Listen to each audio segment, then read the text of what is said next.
So with our lovely little Miss M, we're going to warm up a little bit with some play.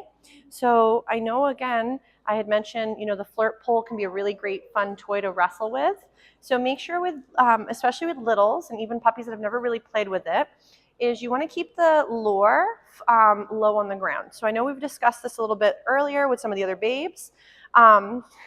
But of course it's all tangled.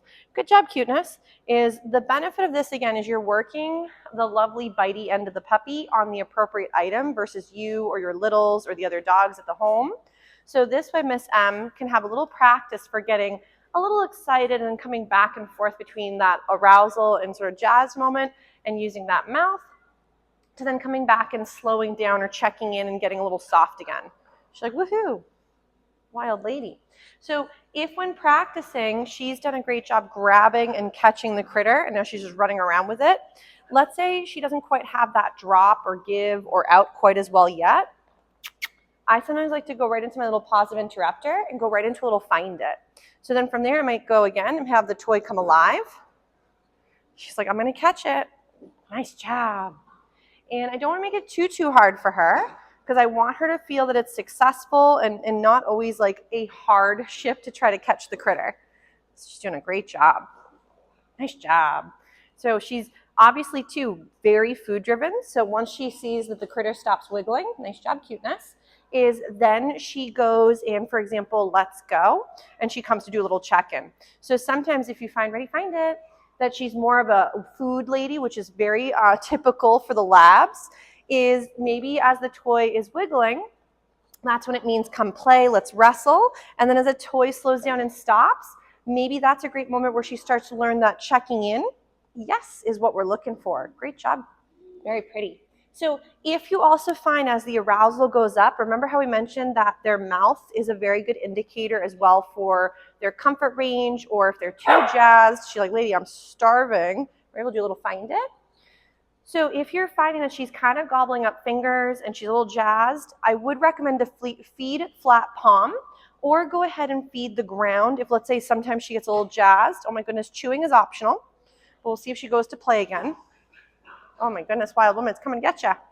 So earlier too, she did a little bit of playing earlier this morning as well. But I kept the session short and sweet. Very nice. So even if you're working a little bit of this excitement and coming back and forth, she's doing such a nice job, is keep the sessions easy. So shorter sessions are better for any babe. So especially if your puppy or your dog is learning new skills, keeping it on the shorter end is actually easier for everybody involved. So if training sessions go very long, we may find that the puppy's attention span is kind of gone. She probably will, again, need another nap and a little settle moment. So definitely rotate. So we're going to do a little bit with some of that loose leash walk-in, even though I know she's not on gear right now. But anytime she goes and orients back to my side or nearby, I'm going to feed her for that. So again, we're just going to meander. Yes. So if you're finding in the beginning it's very hard with gear on to see where you are in relation to your equipment compared to where your puppy might be. So you may find no gear and warm up a little bit. Oh, she says I dropped it. Warm up a little bit in and around your home. So much easier than sometimes having to think about where are your hands, where's your snack, where's the puppy, where's the leash. She's doing a very good job. Yes. Oh, there you go. Find it. So if, let's say, she's doing a great job reorienting to you, you could also go in and make it a little harder, have her go do a find it, then start meandering and see if she comes to find you. Yes. Good job. Because this can also be the beginning stages of some recall practice too. So let's say we send her away. Oh, she says, I didn't see that one. Ready? Nice little check-in. So ready? I'm going to send her away. Find it. And then from there, Mabel, come. Yes, nice job. So again, we're going to send her away for another little recall practice. Ready? Find it. Mabel, come. Yes, good job. Ready? Find it.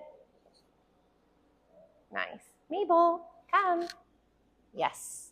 So two, if, let's say, recalls, you want to be very careful that you're not making recalls the end of fun. We tend to call the puppies over and then leash them up and go break them away from the thing they were doing. We could also at times by accident have recalls be the end of fun. Like let's say your puppy's outside frolicking, they're having a grand old time, and then you call them into your space and you go back in the house. So remember, we don't want to be the end of the fun.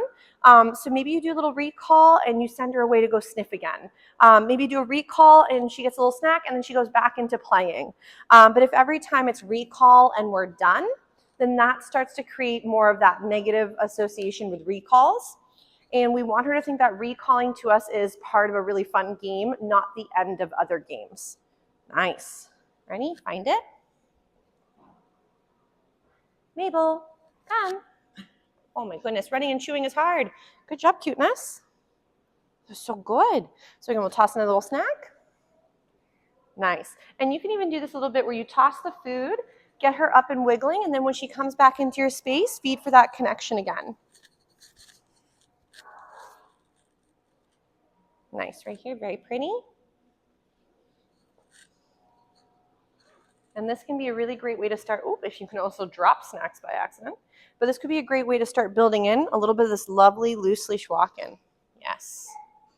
Super job, cuteness. Very nice. And she's been doing really great with her house training again today.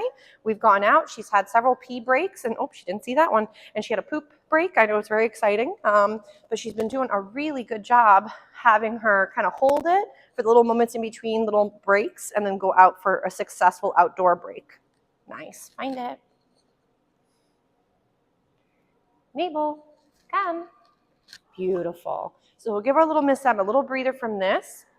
But I want to work a few other little skills with our lovely lady and see how some of those are progressing. Smart girl. That's a very nice little sit. Great job. So we'll give her a little break.